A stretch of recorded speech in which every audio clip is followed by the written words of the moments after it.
الحمد لله رب العالمين والصلاة والسلام على أشرف الأنبياء والمرسلين نبينا محمد وعلى آله وصحبه أجمعين أما بعد.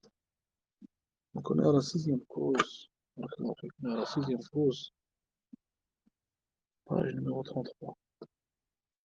Il dit ici, rahimahullah, le savant ne connaît pas le sens de certains termes.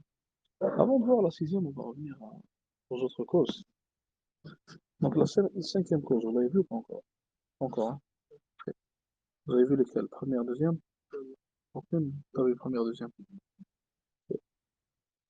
La première, on va y revenir. Le hadith n'est pas parvenu au savant. Ça, tu l'as vu. Réexplique-moi moi ça d'une manière simple. Résume-le-moi. Ça veut dire quoi ça, le hadith n'est pas parvenu au savant?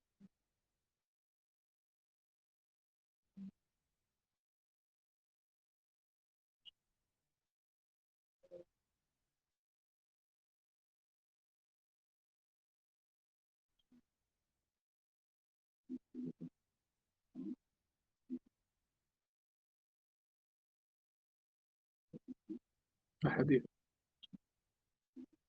il n'a jamais entendu de sa vie. Donc lui, il va donner un jugement basé sur ce qu'il connaît. Et lui, il pense qu'il connaît tous les hadiths du sujet. Mais il ne sait pas qu'il a manqué un hadith. Bon. Donc là, il y a un hadith que lui, il n'a jamais entendu de sa vie qui parle de ce sujet-là. Lui, il ne sait pas qu'il existe. Donc lui, Allah Azza wa Jalla lui demande de se baser sur ce qu'il connaît pour émettre une fatwa. Alors il va émettre une fatwa basée sur ce qu'il connaît, mais malheureusement, il n'a pas entendu ce hadith-là, et donc ça va être en désaccord avec le hadith. Certainement, il n'a pas fait exprès. Il n'y a aucun savant, ça, comme on l'a dit dans les cours, regardez ça comme une règle, il n'y a aucun savant qui fait exprès de contrarier les hadiths. Ça n'existe pas. Il n'y en a aucun qui fait ça. Et ils l'ont dit eux-mêmes d'ailleurs. Shafi'i, il a dit, si tu vois qu'un hadith est contraire à ce que j'ai dit, alors prends ce que j'ai dit et jette-le contre le mur. Et tous les imams, ils ont dit des paroles similaires à ça. Deuxième, on a dit le hadith n'est pas établi pour l'un, mais il est pour l'autre. Et c'est semblable à la troisième, la déduction de l'un contraire à celle d'un autre et que le hadith est faible. En gros, dans la deuxième, la troisième, dans la quatrième, ces trois raisons-là, on a dit que le point commun entre les trois, c'est que le hadith n'est pas établi pour l'un de ces savants-là. En gros, il est faible. Pour X raisons, pour Y raisons, mais le hadith, il est faible, tout simplement. Donc, il est possible, comme il y a des divergences dans le fiqh, il y a des divergences dans le hadith aussi, il est possible qu'ils divergent à propos d'un hadith. T'as un savant qui dit il est faible, t'as un savant qui dit il est authentique. Résultat, celui qui dit il est authentique, qu'est-ce qu'il va faire? Il va utiliser le hadith, parce que c'est authentique. Celui qui dit qu'il est faible, qu'est-ce qu'il va faire?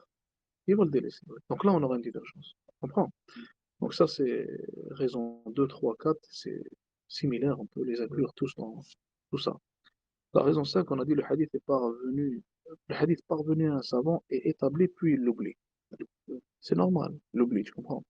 Des fois, toi-même, tu vas penser à quelque chose, un jugement à propos de telle chose, et tu vas dire, ah, le jugement c'est ci ou ça, et des fois, un frère, il va te rappeler un hadith, ou un verset que tu as complètement oublié, que tu connaissais, subhanallah, mais tu l'as oublié. Donc, vu qu'il a oublié le hadith au moment d'émettre la fatwa, alors il ne va pas se baser là-dessus. Mais il n'a pas fait exprès, encore une fois. Vous comprenez? Ça, c'est une autre parmi les causes de divergence entre les savants. Là, on l'a résumé, on n'a pas lu ce qui est écrit, donc ceux qui veulent plus de détails, ils reviennent, Inch'Allah. Donc là, on est à la sixième. Il nous dit ici, le savant ne connaît pas le sens de certains termes. Et là, il explique en disant, il se peut que la signification du hadith échappe au savant, parfois parce que certains termes dans la narration lui sont étrangers. Comme par exemple la muzabana, la mu- la muhaqala, la mukhabara, la mulamasa, la munabada ou alors al-gharar. Et d'autres ont une interprétation qui peut faire l'objet de divergences auprès des savants. Donc il nous dit qu'il y a des mots que parfois le savant ne connaît pas leur vrai sens. Et il va expliquer pourquoi après. Et il nous dit qu'il y a des mots à propos desquels il y a différentes interprétations. Donc un mot qui peut avoir trois sens. Il y a un savant qui va le comprendre selon le premier. Il y a un autre qui va le comprendre selon le deuxième. Il y a un autre qui va le comprendre selon le troisième. Donc, inévitablement, il y aura divergence. Vous comprenez? Comme par exemple pour comment on appelle ça? La période de viduité de la femme. Les savants, ils ont différé à propos d'un terme dans le même verset. Et à cause de cette divergence linguistique, ils ont divergé dans leurs opinions. Vous comprenez? Il dit ici, comme dans le hadith, pas de divorce ni d'affranchissement en état d'irlaq. Al-Ighlaq a été expliqué comme la contrainte, mais ceux qui l'ont interprété autrement n'avaient pas connaissance de cette signification. Parfois, la signification de certains termes dans l'usage et l'idiome du savant n'est pas la même que celle établie dans l'idiome du prophète alayhi salatu wassalam. Aussi, se peut-il que le savant attribue à un terme une signification qu'il comprend dans son idiome, partant du principe que la langue est immuable. C'est le cas lorsque certains entendent dire des textes autorisant la consommation du nabid. Ils crurent qu'il s'agissait d'une boisson enivrante, car c'est à cela que se référait le nabid dans leur usage. En fait, il s'agit de l'eau dans laquelle on macère des fruits afin que cette première s'imbibe de leur saveur sucrée avant fermentation. Ce terme a été expliqué dans de nombreux hadiths.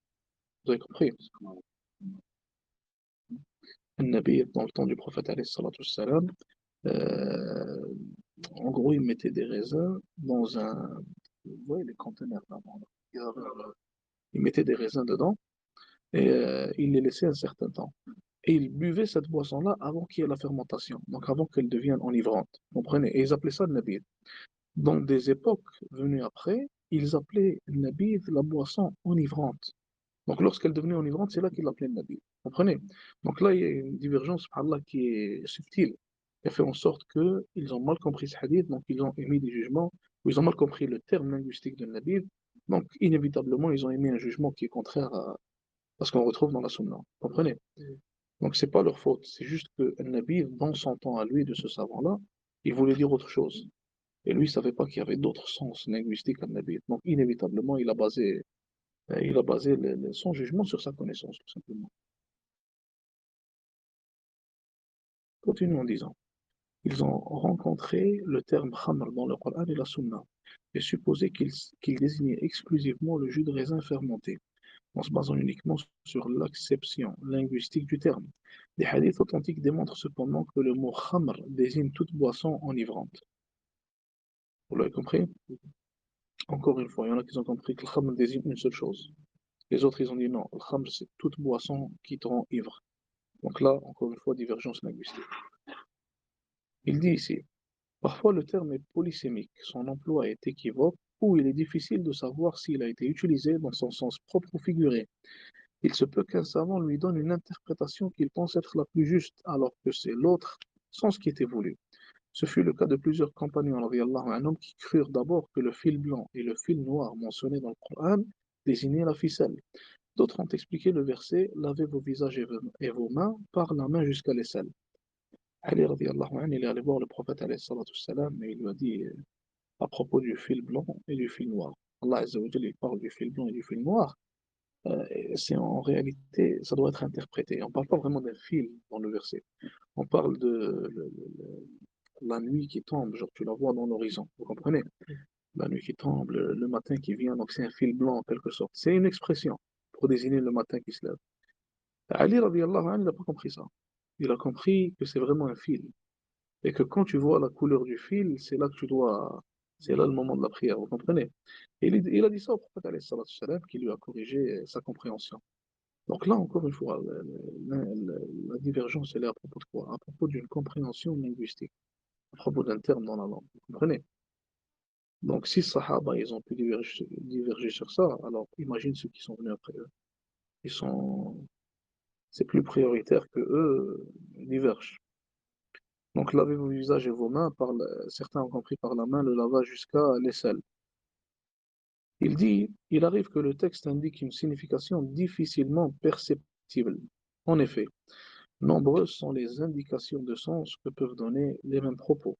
La compréhension des différentes possibilités sémantiques qu'offre un même terme diffère d'une personne à l'autre en fonction des dons et des facultés qu'Allah subhanahu wa ta'ala accorde.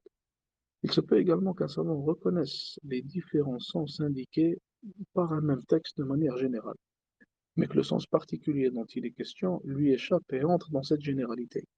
Il se peut aussi qu'il ait identifié le sens correct et qu'il l'ait oublié par la suite. Il s'agit d'un vaste domaine qu'Allah seul embrasse. Il arrive donc que le savant fasse une erreur et qu'il comprenne un sens que ne soutient pas la langue arabe avec laquelle le messager d'Allah sallallahu alayhi wa sallam a été envoyé. Vous avez compris en gros le point? Point numéro 6, divergence linguistique, tout simplement. Comment est-ce qu'elle arrive, cette divergence linguistique? Elle peut arriver due à différentes raisons, comme il a expliqué les exemples qu'il a donnés ici. Mais la fin, c'est qu'il y a une divergence linguistique due à des raisons valables, tout simplement. Et ça peut causer des divergences entre les savants, parce qu'ils vont diverger à propos de la langue. Septièmement, septièmement, et ça arrive souvent, subhanallah. Septièmement, le savant a la conviction que le hadith n'apporte aucune preuve.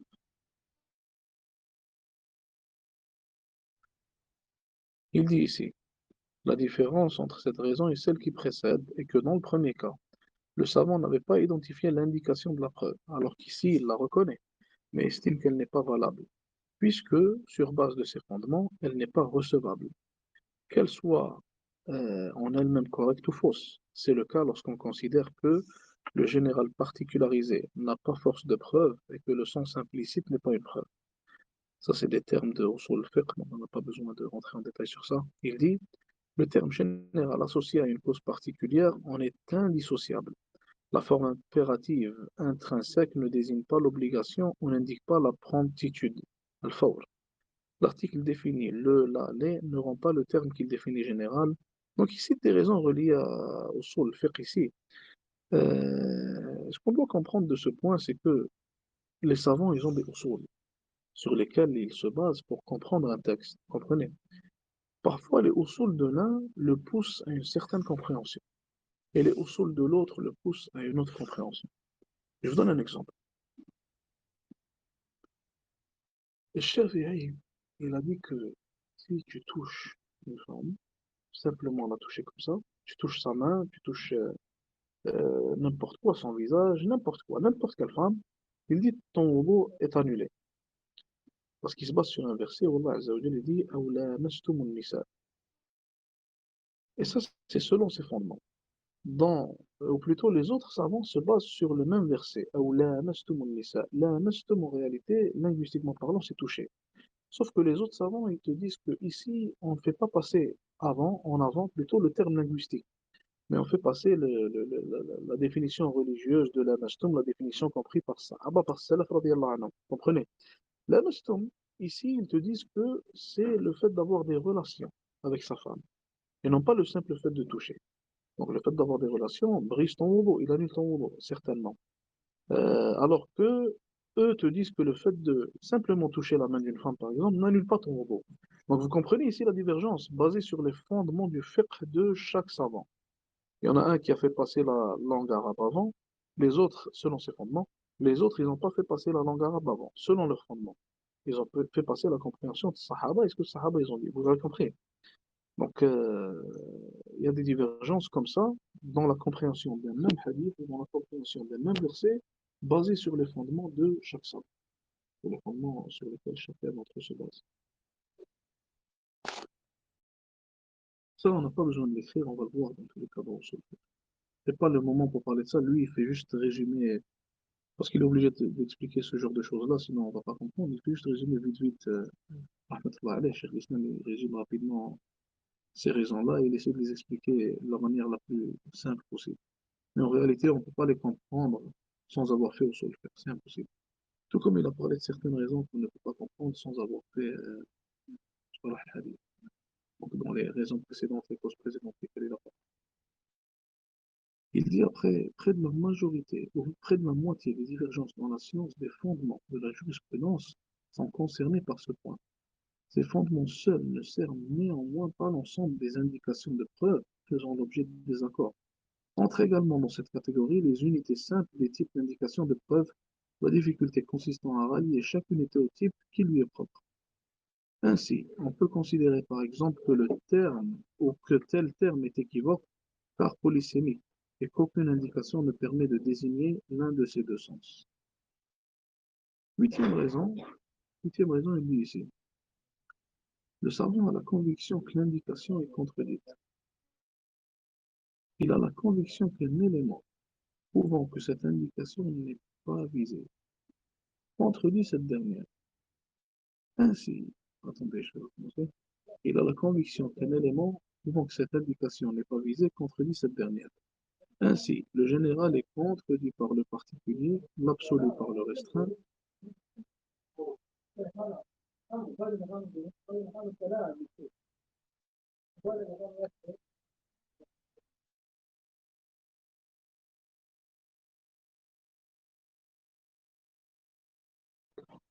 Ouais, on continue, Inch'Allah. Donc, il dit le savant a la conviction que l'indication est contredite.